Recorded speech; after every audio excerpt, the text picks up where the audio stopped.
사람들이 인생에 대해서 공통적으로 생각하는 것이 하나 있다면 참 인생 버겁다, 사는 게 만만치 않다라는 생각일 것입니다.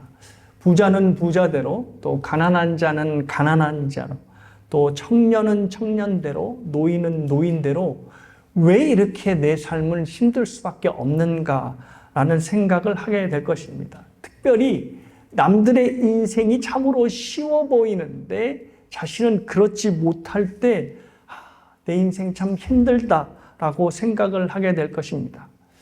어느 날 아이가 식탁에서 긴 한숨을 쉬고 있는 겁니다. 그래서 야, 왜 이렇게 한숨을 쉬어? 무슨 일이 있냐? 라고 물었더니 아빠, 인생이 너무 힘들어요. 그러는 겁니다. 그러면서 하는 말이 엄마, 아빠는 공부를 안 하는데 왜 나만 공부를 하느냐? 라고 볼멘 소리를 하는 겁니다. 참고로 자신이 힘들다고 말한 그때는 아이가 초등학교 2학년 때였습니다. 지금이 아니고요. 제가 보기에는 이 아이가 공부를 하는 게 학교 숙제가 전부인 것 같은데 숙제도 공부를 하고 자신이 너무 힘들다고 하니 제가 좀 가사로운 거죠. 제 눈에는 분명히 우리 집에서 제일 쉬운 인생을 살고 있는데 지 인생이 세상에서 제일 힘들다고 하니 세상에서 제일 힘든 사람은 자기 자신이라는 말이 맞는 것 같습니다. 그러니 7살 난 아이도 자기 인생이 버겁게 느껴지는 것입니다. 그래서 프랑스 어느 작가는 이렇게 얘기를 했다지요. 산다는 것, 그것은 치열한 전투다라고 말을 한 것 같습니다. 이렇게 저마다 힘든 인생을 살면서도 인생을 놓고 포기하지 않는 이유는 내일이 분명히 오늘보다는 나을 것이다 라고 하는 희망 때문일 것입니다. 내일은 분명히 오늘보다 낫겠지, 좋은 시간이 올 거야 라고 하는 희망이 인생을 버티게 만드는 것입니다. 미국의 유명한 가수 중에 빌 위더스라고 하는 사람이 있습니다. 지금은 고인이 되셨는데요. 음악의 아카데미상이라고 불리우는 그래미상을 R&B 부분에서 무려 3차례나 최우수상을 받았던 아주 실력파 가수입니다. 그의 주옥과 같은 노래가 상당히 많지만요. 제일 유명한 노래가 바로 Lean on Me, 내게 기대세요라고 하는 노래인데요. 거기에 가사가 이렇습니다. 우리들 모두는 살아가면서 고통을 겪게 되죠. 가끔씩은 슬플 때도 있고요. 하지만 우리가 충분히 현명하다면 언제나 내일이라는 미래가 있다는 것을 알 테죠. 빌 위더스는 1938년에 가난한 흑인 광부의 아들로 태어났습니다. 가난한 가정도 문제였긴 하지만 그가 태어난 20세기 초 미국은 흑인에게 매우 혹독한 사회였습니다.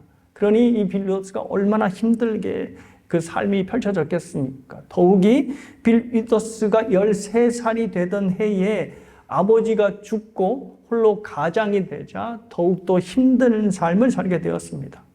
어머니와 함께 할머니 집에 얹혀 살면서 계속 근근히 삶을 이어갔고 18살이 되자 이제 가족을 부양하기 위해서 군대에 입대하게 됩니다. 그래서 군대에 입대하여서 무려 9년을 복무하게 되었지요. 그래도 음악의 꿈은 계속 버리지 않았다고 합니다. 그래서 제대 후에는 낮에 기술자로 또 밤에 업소를 돌아다니면서 음악 생활을 이어갔다 합니다. 그러니까 정말로 프랑스의 작가가 얘기한 것처럼 치열한 전투와 같은 삶을 살았던 겁니다.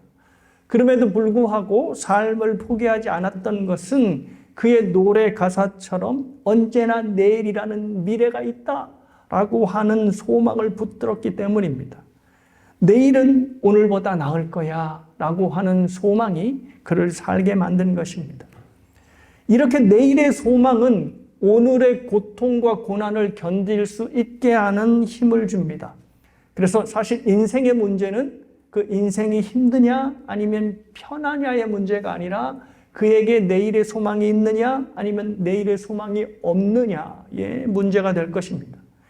내일의 소망이 있는 사람은 힘겨운 오늘을 버텨낼 것이고 반대로 아무리 남들이 봐도 저 사람 참 팔자 좋아 라고 하는 인생을 살고 있어도 내일의 소망이 없다면 그는 오늘을 버리는 인생을 살고 있게 될 것입니다. 윤동주 시인의 내일은 없다라는 시가 있는데요. 그 내용이 이렇습니다. 내일 하기에 물었더니 밤을 자고 동틀 때 내일이라고. 새날을 자던 나는 잠을 자고 돌아보니 그때는 내일이 아니라 오늘이더라. 무리여 동무여 내일은 없나니. 윤동주 시인이 살던 시대는 일제의 모든 것을 빼앗긴 사실 암울한 시대였습니다. 내일의 소망이 전혀 없던 그런 시대였습니다. 내일도 그냥 희망이 없는 오늘의 연속일 뿐이었습니다. 그래서 윤동주 시인이 동무여 무리여 내일은 없노라 라고 절규하는 것입니다. 근데 성경이 윤동주 시인에게 그거는 시대 탓이 아니고 인간의 모든 삶이 원래 그래 라고 말을 하는 것입니다. 성경은 모든 인간을 이런 절망적 존재, 즉 내일이 없는 존재로 말하고 있습니다.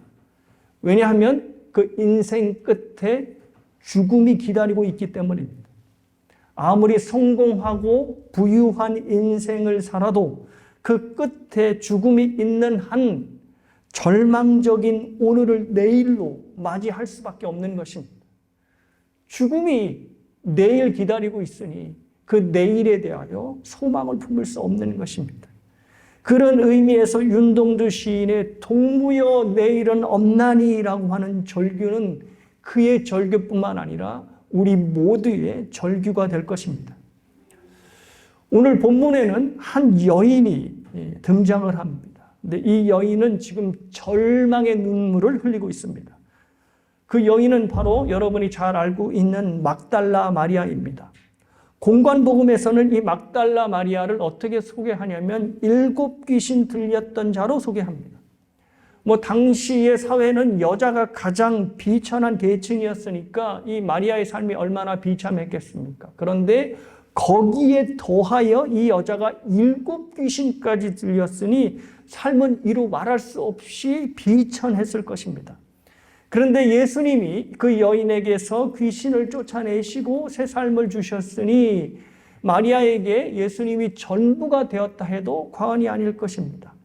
누가복음 8장에서는 고침을 받은 후에 이 마리아가 예수님을 섬겼다라고 기록하고 있습니다. 그러니까 막달라 마리아도 제자들처럼 예수님을 쫓아다니면서 이제 예수님을 섬겼던 겁니다. 그러니까 사실 마리아도 예수님의 제자가 된 것이나 다름없지요.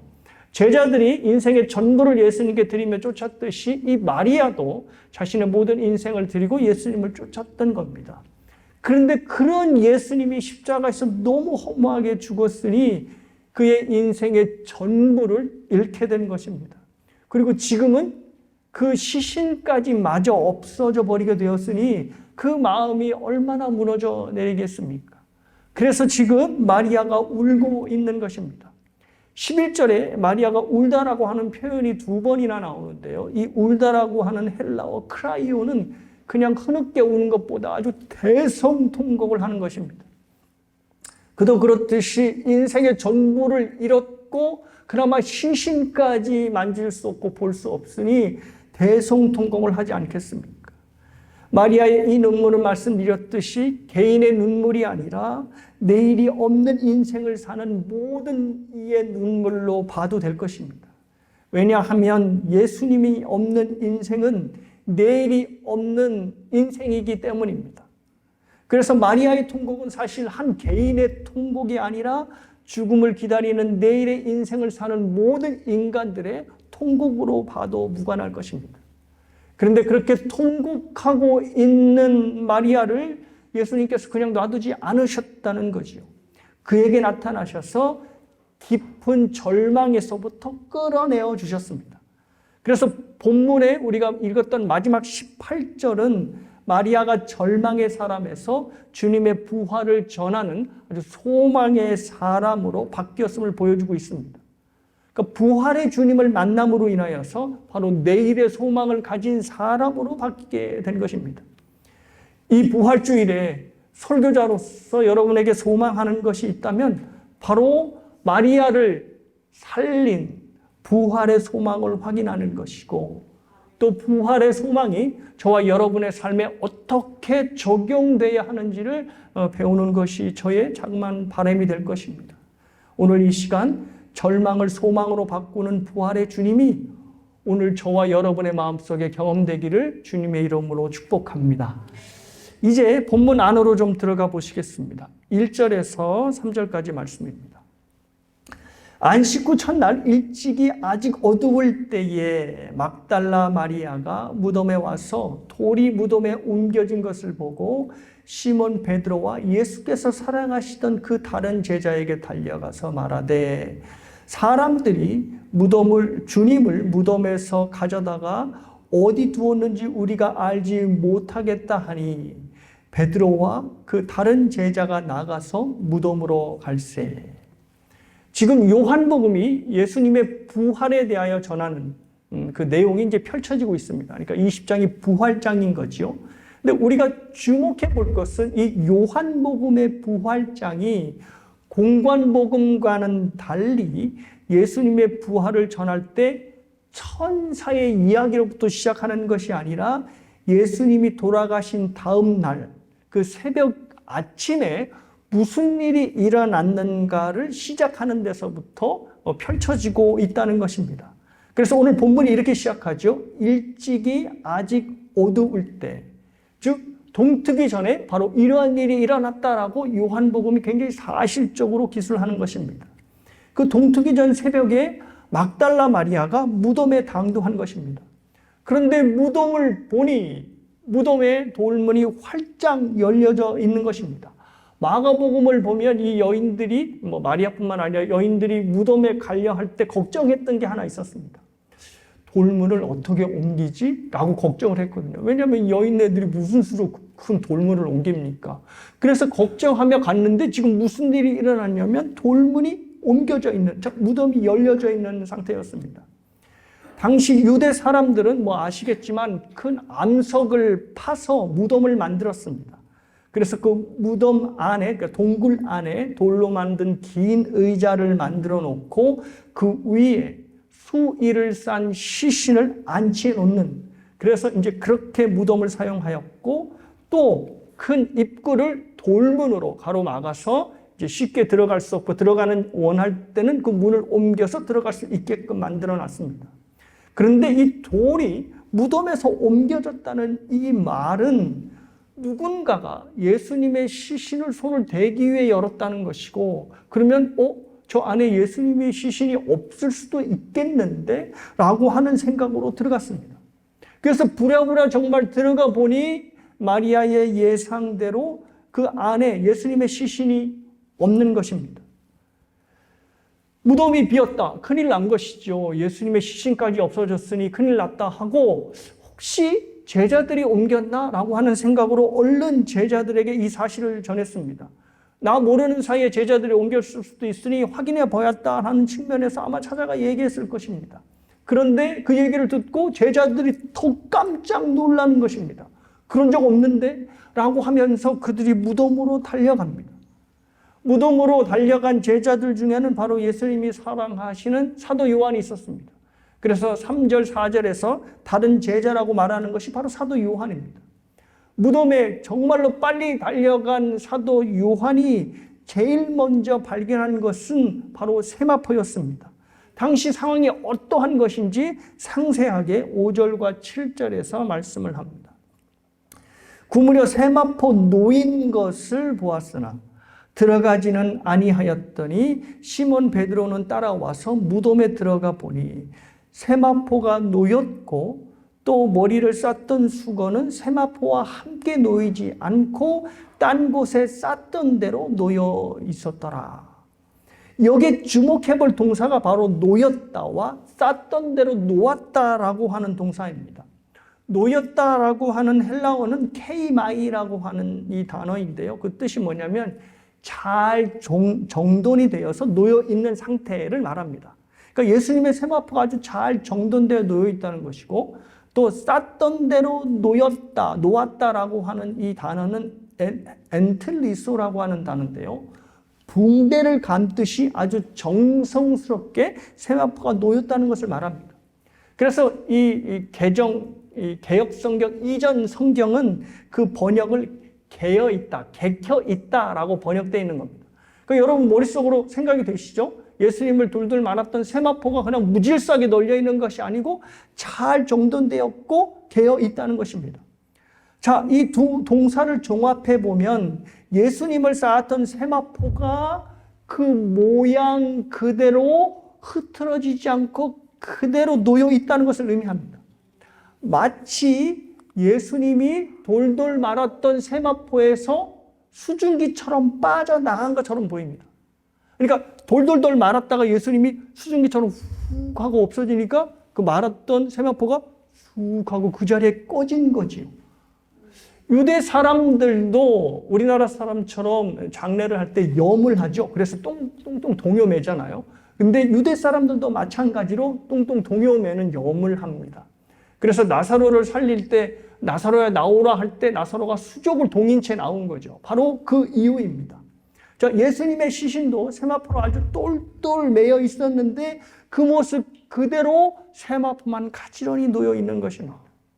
자, 이 사실을 아주 강력하게 뒷받침하는 것이 12절인데요. 12절에는 이제 천사 이야기가 이제 비로소 등장을 합니다. 두 천사가 안치된 의자, 예수님이 시신이 안치된 의자에 앉아 있었는데 어떻게 설명하냐면 하나는 머리편에 하나는 발편에 앉아 있었다라고 기록하고 있습니다. 그러니까 이 말은 의자에 남겨진 세마포가 어디가 머리 쪽이고 어디가 발이 쪽인지가 분명히 구분되었다는 겁니다. 그렇죠? 그러니까 세마포가 고스란히 빠져나갔다는 것을 본문이 이야기하는 거죠. 이것은 예수님이 세마포로 쌓였던 그대로 일어났다는 것을 의미합니다. 그래서 머리 쪽과 발 쪽이 구분이 되었고 그렇게 기록한 것입니다. 우리가 이제 다음 시간에 이어지는 본문을 보면 예수님께서 부활하신 후에 굉장히 특별한 몸이 되었다는 걸 알 수 있습니다.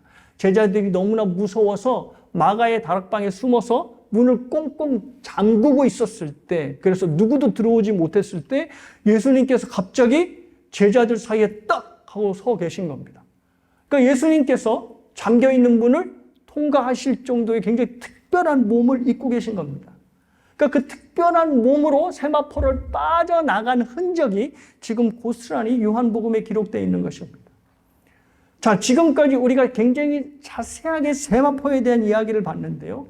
아니, 뭐 이렇게 사도 요한이 세마포에 대한 이야기를 자세하게 적었는가? 그렇게 세마포가 중요한가? 야, 사도 요한의 의도를 알아야 됩니다.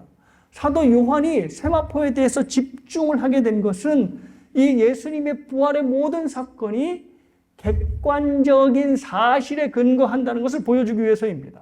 그래서 그렇게 사도 요한은 다른 공간본과는 달리 천사의 이야기를 먼저 꺼내지 않고 디테일하게 세마포에 대한 이야기를 남겨놓은 것입니다.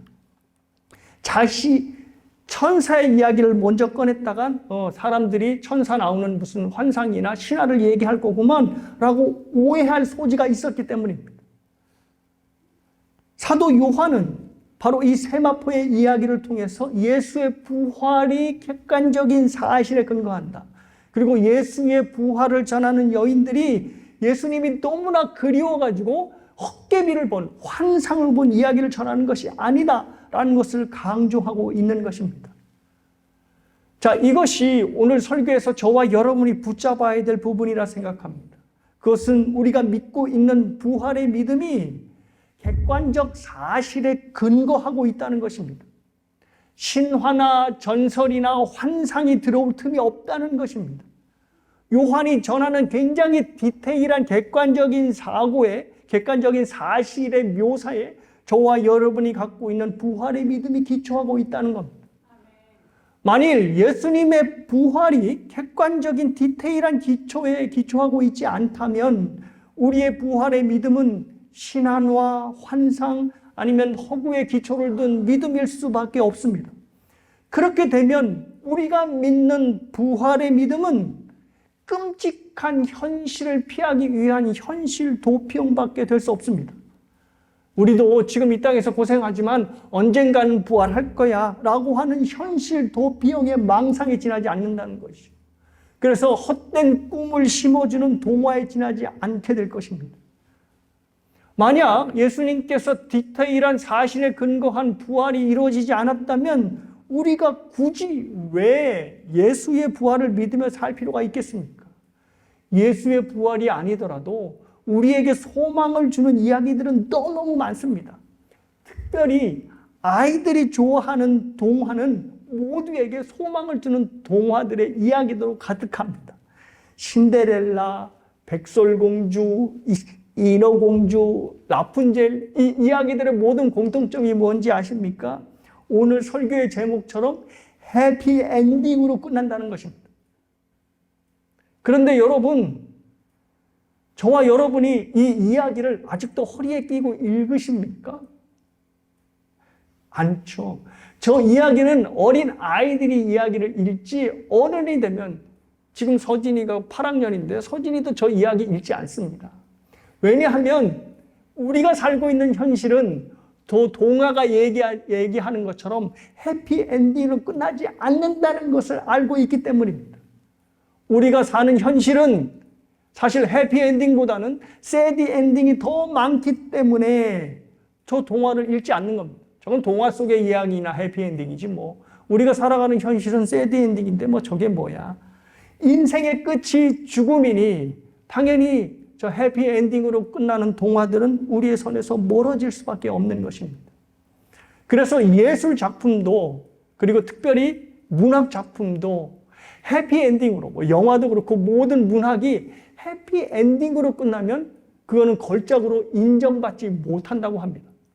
왜냐하면 현실의 비극을 그 문학에 반영하지 않았다고 하죠. 그래서 그렇게 영화를 잘 만드는 스티븐 스필버그도 해피엔딩의 영화를 더 이상 만들지 않고 포기하고 그 다음 영화를 만들자 아카데미상을 받았다는 것, 이것은 결코 우연이 아닐 것입니다. 그 영화를 잘 만드는 스티븐 스필버그가 신들러 리스트를 통해서 아무래도 아카데미상을 받았을걸요. 그러니까 신들러 리스트는 비극적 내용 아닙니까? 새드 엔딩. 현실을 반영했기 때문에 그가 상을 받은 것입니다. 이렇듯 사실에 근거하지 않는 해피엔딩은 우리에게 망상을 주고 우리의 삶을 해악을 주는 그런 내용으로 우리가 읽어야 되고 또 봐야 할 것입니다. 만일 예수님의 부활 이야기 역시도 객관적 사실에 기초하지 않고 그냥 동화의 이야기처럼 우리가 언젠가는 부활할 거야 라고 하는 생각을 갖고 있다면 그것은 동화의 이야기처럼 망상에 지나지 않게 될 것입니다. 이것을 사도 바울은 지적하고 있습니다. 만일 죽은 자의 부활이 없으면 그리스도도 다시 살아나지 못하셨으리라. 그리스도께서 만일 다시 살아나지 못하셨으면 우리가 전하는 것도 헛것이요 또 너희의 믿음도 헛것이며 또 우리가 하나님의 거짓 증인으로 발견되리니 우리가 하나님이 그리스도를 다시 살리셨다고 증언하였습니다. 만일 죽은 자가 다시 살아나는 일이 없으면 하나님이 그리스도를 다시 살리지 아니하셨으리라. 만일 죽은 자가 다시 살아나는 일이 없으면 그리스도도 다시 살아나신 일이 없었을 터이요 그리스도께서 다시 살아나신 일이 없으면 너희의 믿음도 헛되고 너희가 여전히 죄 가운데 있을 것이요 또한 그리스도 안에서 잠자는 자도 망하였으리니 만일 그리스도 안에서 우리가 바라는 것이 다만 이 세상의 삶뿐이면 모든 사람 가운데 우리가 더욱 불쌍한 자이리라. 사랑하는 여러분, 우리가 믿는 부활의 소망은 요한복음에서 말하는 것처럼 디테일한 사실, 즉 객관적인 사실에 기초한 믿음입니다. 그래서 부활의 신앙이 절망을 소망으로 바꾸는 힘이 되는 것입니다. 아무리 희망을 주는 이야기라도 그 이야기가 허구에 기반한다면 우리에게 절대 힘이 될 수 없는 것이죠. 도저히 일어나지 못할 것 같은 상황 속에서도 기어이 일어나게 하게 하는 그 힘을 주는 부활의 소식은 바로 사실에 근거를 하기 때문입니다. 그래서 정말 부활의 소망을 믿는 자들은 어떠한 소망, 어떠한 고난 가운데서도 고통 가운데서도 소망을 품게 되는 것입니다. 조니 에릭슨 타다라고 하는 여인이 있습니다. 이 여인은 17살에 사고를 당해서 목 아래로 완전히 마비가 되어 평생을 휠체어를 타고 다니는 사람이었습니다. 하지만 이 조니는 미국에서 희망과 긍정의 상징으로 여겨질 만큼 그 누구보다도 아주 힘차고 에너지 많은 아주 활발한 삶을 살고 있습니다. 비록 휠체어에 의지하여서 평생을 살게 되었지만 그런 자신을 잊을 만큼 모든 일에 도전하고 또 모든 일에 열정을 바치는 삶을 살고 있는 겁니다. 근데 조니가 그런 삶을 살게 된 배경에는 바로 부활의 신앙이 있었습니다. 한 번은 이 여인이 교회 집회를 참석하게 됐는데 강사 목사님이 모든 성도들의 무릎을 꿇게 하고는 찬양을 하게 하는 것입니다. 그래서 모두가 무릎을 꿇고 있는데 이 존이 혼자만 무릎을 꿇지 못하게 된 것입니다. 왜냐하면 자신은 휠체어에 앉아 있으니 무릎을 꿇을 수가 없지요. 그래서 본의 아니게 자신만 튀게 무릎을 꿇지 않고 그 뒤에서 무릎 꿇은 모든 성도들의 모습을 보았다 합니다. 자, 그런데 뒤에서 그 성도들이 무릎 꿇고 앉아 있는 모습을 보니까 그렇게 눈물이 쏟아지더랍니다. 자신의 신세가 너무 서러워서 눈물이 난 게 아니라 수백 명의 성도들이 꿇어서 찬양을 하는 모습이 마치 천상을 연상케 할 만큼 너무 아름다워서 눈물이 쏟아졌던 것입니다. 그런데 그런 모습을 보고 있자니 갑자기 이런 생각이 떠올랐다는 거죠. 제가 부분 읽어드립니다. 거기에 앉아 있는데 천국에서 내가 자유롭게 뛰고 춤추고 발을 차고 에어로빅을 하게 되리라는 사실이 기억났다. 어린 양의 혼인잔치에 초대받기 전에 내 부활한 다리로 가장 먼저 감사의 무릎을 꿇을 생각이다. 생각만 해도 영광스럽다. 예수님의 발치에 조용히 무릎을 꿇으리라. 지금은 손가락이 뒤틀리고 근육은 위축되고 무릎은 비틀어지고 어깨 아래로 아무런 감각도 없지만 언젠가 밝고 가벼운 새 몸을 갖고 강력하고도 눈부신 의의 옷을 입게 되리라. 나처럼 척수를 다친 사람에게 부활이 어떤 소망을 주는지 상상이 가는가? 만일 조니가 믿고 있는 부활이 사실에 기초하지 않고 있다면 조니는 분명 과대망상증 환자가 될 것입니다. 앞으로 일어나지 않은 일들을 믿고 거기에다가 자신의 모든 소망을 거는 현실 도피자가 되는 것입니다.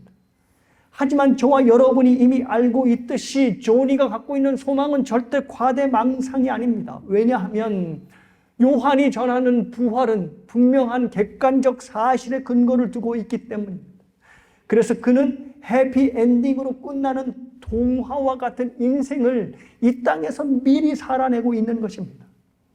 그가 장애가 있으면서도 방송인으로, 화가로, 교수로, 작가로 보통 사람들이 하지 못하고 있는 일들을 하고 있기 때문에 그가 해피엔딩의 인생을 살고 있다는 것이 아니라 주님 오실 그날을 기대하며 내가 언젠간 부활의 새 몸을 가지고 마음껏 저들과 함께 하나님을 찬양할 수 있을 것이다, 춤을 출 수 있을 것이다 라고 하는 소망으로 살아가기에 그의 인생은 해피엔딩으로 끝나는 동화 같은 삶이 되는 것입니다.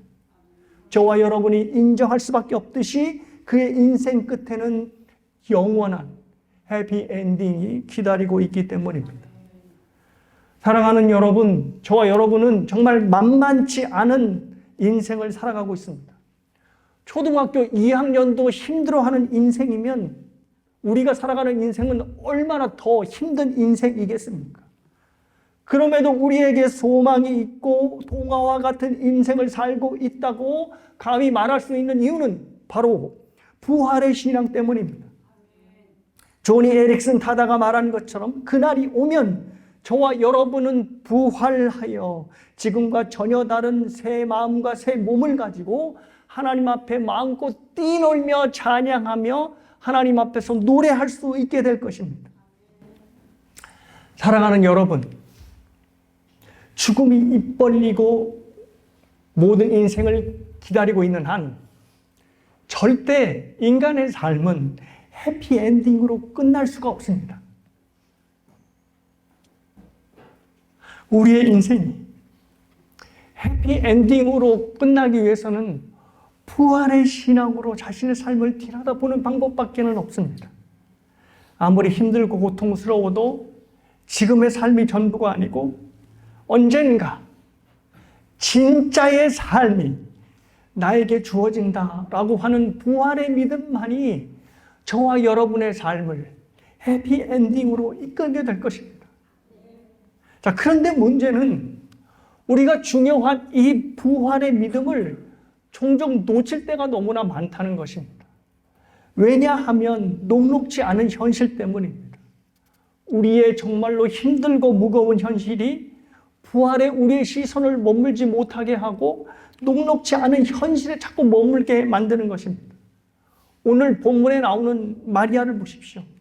이미 주님이 부활하셨고 마리아 곁에 서 있는데도 불구하고 심지어 마리아에게 말을 걸고 있음에도 불구하고 예수님을 알아보지를 못하는 겁니다.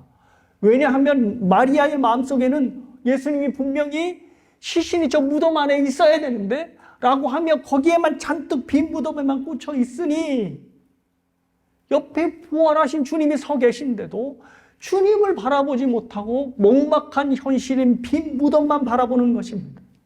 그러니 말을 걸어도 예수님의 말씀을 알아듣질 못하고 예수님이 곁에 와 있어도 예수님이 곁에 와 있는지를 알지 못하는 것입니다. 사실 저와 여러분 중에 부활을 믿지 않는 사람이 누가 있겠습니까? 다들 믿고 있지요. 하지만 우리는 조니처럼 늘 삶에 찌들려서 조니와 같지 않게 삶에 대해서 부활을 바라보지 못하고 내 삶이 왜 이렇게 너무나 힘든가라는 생각만 하는 것입니다. 마치 마리아처럼 부활하신 주님이 옆에 계심에도 불구하고 좌절과 낭망을 하는 것입니다. 왜냐하면 마리아처럼 무덤만 바라보고 있기 때문입니다. 옆에 계신 부활의 주님을 바라봐야지 자꾸 주님이 계시지 않은 빈 무덤 그 현실만 바라보고 있으니 주님이 곁에 서 있으면서도 눈물을 흘리는 것입니다. 근데 본문에서 중요한 게 뭔지 아십니까? 그러한 마리아를 우리 예수님께서 그냥 놔두지 않으셨다는 것입니다. 16절을 보십시오. 그래서 마리아야 하시거늘 마리아가 돌이켜 히브리 말로 라오니라고 하니 마리아의 이름을 예수님께서 부르시는 겁니다. 예수님을 알아보지 못하니까 부르시는 거죠. 이것이 바로 기독교의 은혜입니다. 우리의 연약한 믿음을 불쌍히 여겨주셔서 주님이 그냥 놔두지 않으시고 주님께 돌아볼 수 있도록 우리를 부르시는 것입니다. 주님이 마리아의 이름을 부르셔서 비로소 마리아가 주님을 알아보게 되었다는 것이 우리에게 중요합니다. 부활의 주님을 보는 믿음은 우리의 이름을 주님께서 부르셨기 때문입니다.